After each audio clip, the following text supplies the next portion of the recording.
ഈ കഴിഞ്ഞ ദിവസം ഇവിടെ ഉണ്ടായിരുന്നു 2 ദിവസം. അപ്പൊ പത്രക്കാരും ഉണ്ടായിരുന്നു. അപ്പൊ അവിടെ ഒരു സർവന്റ് ഉണ്ടായിരുന്നു, ഈ രാജീവ്. മേതിൽ ദേവിക അവിടെ തന്നെയല്ലേ താമസിച്ചത്? മരടിലെ ഫ്ലാറ്റ് അല്ലേ അത്?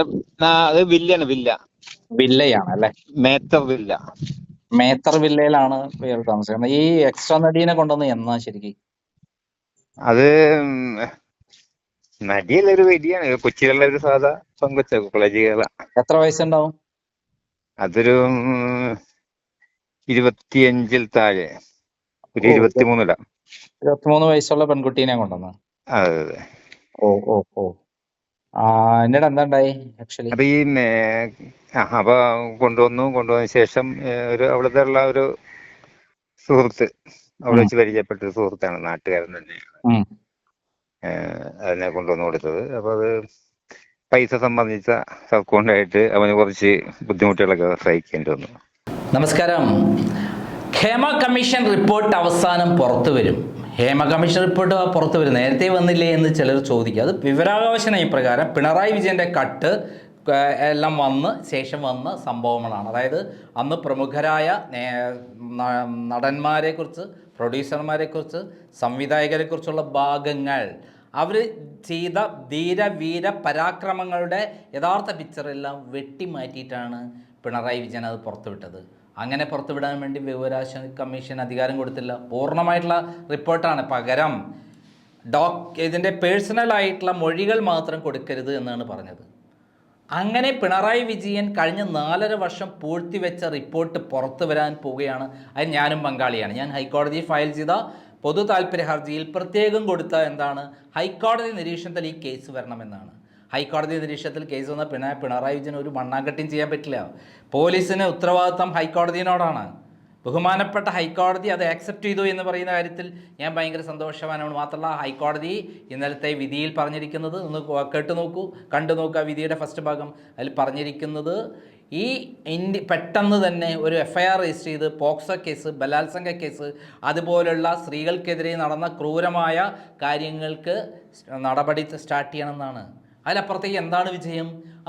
അതിനുശേഷം അന്വേഷണം നടത്തി 2 ആഴ്ച കൊണ്ട് റിപ്പോർട്ട് കൊടുക്കണം നമ്മുടെ ഹൈക്കോടതിയിൽ.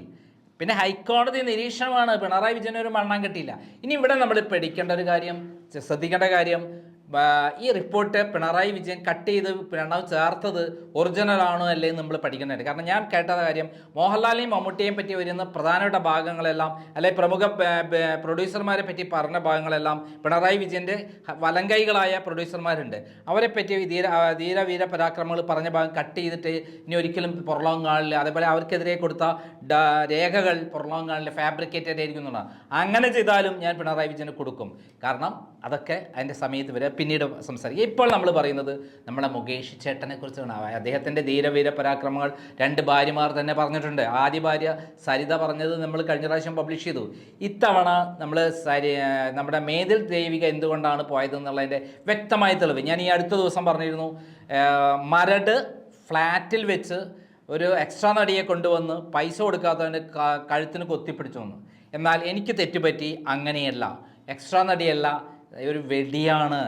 10-25 വയസ്സുള്ള സ്ഥിരം പ്രോസ്റ്റിറ്റ്യൂട്ടായ ഒരു പെണ്ണിനെ കൊണ്ടുവന്ന് തരനാഴുന്ന രൂപത്തിൽ മേതിൽ ദേവികയുള്ള സമയത്ത്, താമസിക്കുന്ന സമയത്ത്, ആ സമയത്ത് മേതിൽ ദേവികയോടൊപ്പം താമസിച്ച് കല്യാണം കഴിഞ്ഞ് നടക്കുന്ന സമയത്താണ് ഈ പ്രോസ്റ്റിറ്റ്യൂട്ടിനെ കൊണ്ടുവന്നത്. ആ പ്രോസ്റ്റിറ്റ്യൂട്ട് എന്ത് ചെയ്തു?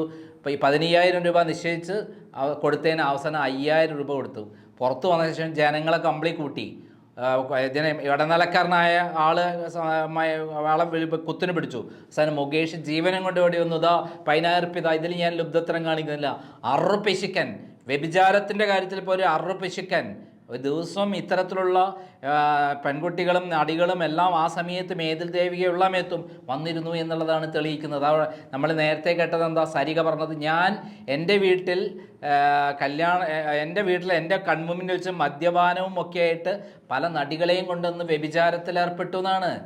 ആരെക്കുറിച്ച്? മുകേഷിനെ കുറിച്ച്. ഇതിലപ്പുറത്തേക്ക് വൃത്തികെട്ടവൻ ഈ ലോകത്തിൽ ആരെങ്കിലും? അവനെയാണ് കൊല്ലത്ത് നമ്മുടെ MLA ആയി CPM വെച്ചിരിക്കുന്നത്. ചെരുപ്പ് വരിത്തല്ലാൻ ആളില്ലാത്ത പിണറായി വിജയൻ്റെ കുഴലൂത്ത് നടത്തി കഴിഞ്ഞാൽ എന്തും നടക്കും കേരളത്തിൽ. എന്നിട്ട് എന്തായി? പാർട്ടിയെ നശിപ്പിച്ച് ഇല്ലാതാക്കി. എന്തായാലും നമ്മുടെ മുകേഷ് സംസാരിച്ച ആ മുകേഷിനെ പറ്റി, മുകേഷ് ഒരു പെണ്ണിനെ കൊണ്ടുവന്ന് അവിടെ ഭൂകമ്പം ഉണ്ടായ കാര്യത്തെക്കുറിച്ച് കാണിക്കുക. അതോടൊപ്പം ചില സ്ത്രീകൾ ഇപ്പോൾ വീഡിയോ ആയിട്ട് രംഗത്ത് വന്നിട്ട് കൃത്യമായി ജനങ്ങൾ പ്രതികരിക്കാൻ തുടങ്ങിയിരിക്കുന്നു.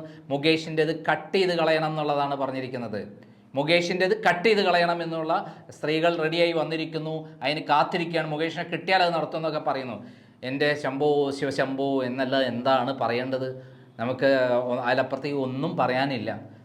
നമുക്ക് എന്തായാലും ഓഡിയോ കേൾക്കാം. ഈ കഴിഞ്ഞ ദിവസം ഇവിടെ ഉണ്ടായിരുന്നു 2 ദിവസം. അപ്പൊ പത്രക്കാരും ഉണ്ടായിരുന്നു. അപ്പൊ അവിടെ ഒരു സർവന്റ് ഉണ്ടായിരുന്നു, ഈ രാജിത. മേതിൽ ദേവിക അവിടെ തന്നെയല്ലേ താമസിച്ചത്? മരടിലെ ഫ്ലാറ്റ് അല്ലേ അത്? അത് വില്ലാണ്, വില്ലയാണ് അല്ലെ? മേത്തർ വില്ല. മേത്തർ വില്ലയിലാണ് ഇയാൾ താമസിക്കുന്നത്. ഈ എക്സ്ട്രാ നടീനെ കൊണ്ടുവന്ന് എന്നാ ശരിക്കും? അത് നടിയല്ല, ഒരു വലിയാണ്, കൊച്ചിയിലുള്ള ഒരു സാധാ പെങ്കൊച്ച, കോളേജുകള. എത്ര വയസ്സുണ്ടാവും? അതൊരു 25-ൽ താഴെ, ഒരു 23 23 വയസ്സുള്ള പെൺകുട്ടീനെ കൊണ്ടുവന്ന. അതെ അതെ.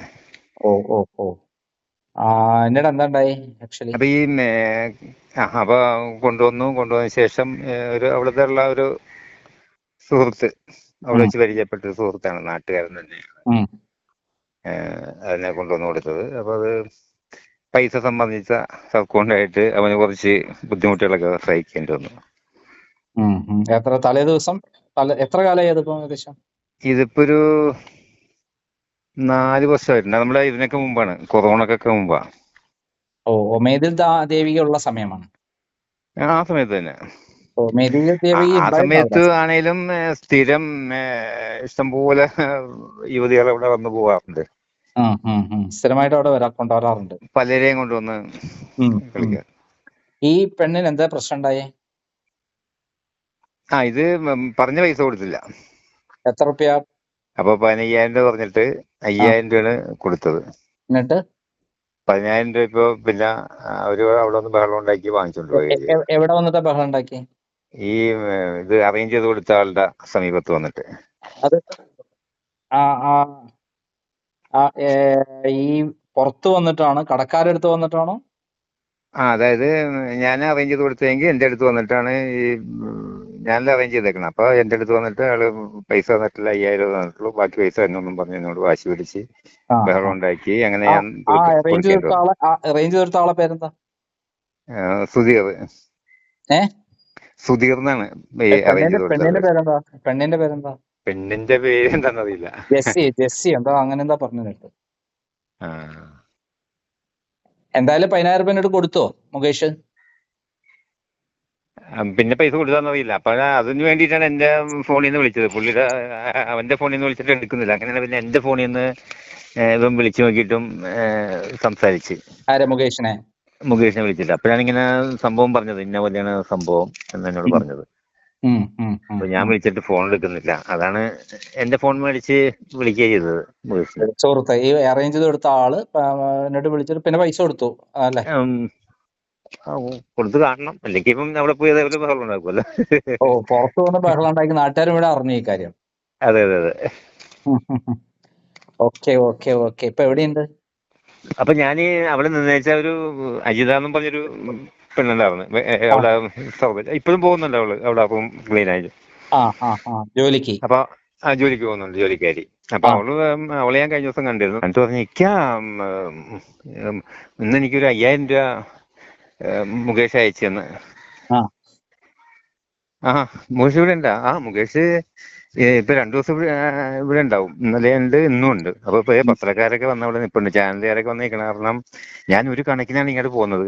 അപ്പൊ ആ സെക്യൂരിറ്റി പറഞ്ഞു, ഇവിടെ വാടി, നീ പറയാനുള്ള കാര്യമൊക്കെ പറയടി എന്നൊക്കെ പറഞ്ഞെന്ന് പറഞ്ഞു. ഞാനത് ഒളിച്ചും പാത്തും വേഗം അവരെ കണ്ണുവെട്ടിച്ച് വേഗം പുറത്തേക്ക് ചാടി. അപ്പൊ മുകേഷിന്റെ മകൻ ഉണ്ടായിരുന്നു അവിടെ,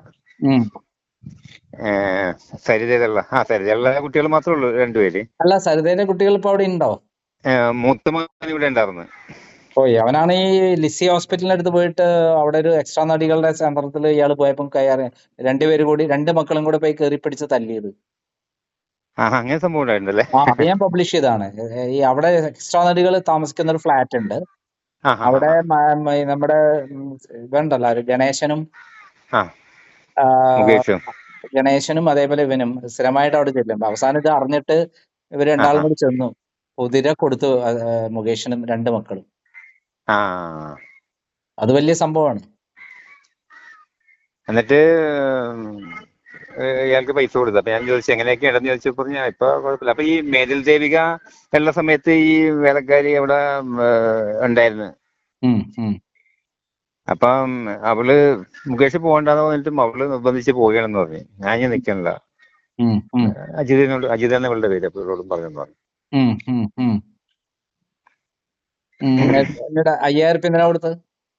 അതവിടെ ക്ലീൻ ചെയ്ത് കഴിഞ്ഞു. അപ്പം ക്ലീൻ ചെയ്ത് കഴിഞ്ഞു. അപ്പൊ ആ, ഇവള് അവിടെ പോയി അവിടെ അപ്പം ക്ലീൻ ചെയ്യാനൊക്കെ ഇവള് പോകാറുണ്ട്. ഈ അജിത നമ്മുടെ വീട്ടിൽ നേരത്തെ കാറ്ററിങ്ങിനൊക്കെ സഹായിക്കാൻ വേണ്ടി വന്നിരുന്നു വെച്ചാൽ. അപ്പൊ ഇടയ്ക്ക് വഴിയിൽ വെച്ച് കാണുമ്പോഴൊക്കെ എന്റെ വീടിനടുത്താ. ഉം, ഉം, അപ്പൊ വിശേഷമൊക്കെ പറയുമായിരുന്നു. ഉം, ഉം. അവിടെ സ്ഥിരമായിട്ട് അല്ലാത്ത പെൺകുട്ടികളെയും കൊണ്ടുവരും, നടികളെ കൊണ്ടുവരും അല്ലെ? ആ എല്ലാരും കാണാറുള്ളതാണ്. അപ്പൊ MLA ബോർഡൊക്കെ മാറ്റി വെച്ച് വരുള്ളൂ ആ വഴിക്കാണ്. എംഎൽഎയുടെ ബോർഡ് ഉണ്ടാവില്ല. ആ മിക്കവാറും പുള്ളിയുടെ വേറെ കാറുകളൊക്കെ മാറി മാറി വരുള്ളൂ. കൂട്ടുകാരൊക്കെ ഉണ്ടല്ലോ. ഇതൊക്കെയാണ് വിശേഷം, മരട് വിശേഷങ്ങൾ. അപ്പൊ മരട് മിക്കവർക്കും അറിയാവുന്ന കാര്യങ്ങളാണ് ഇതൊക്കെ. അവിടെ നാട്ടുകാർ കംപ്ലീറ്റ് അറിയാം. പിന്നെ മിക്കവർക്കും അറിയാവുന്ന കാര്യങ്ങളാണ് ഇതൊക്കെ തന്നെ.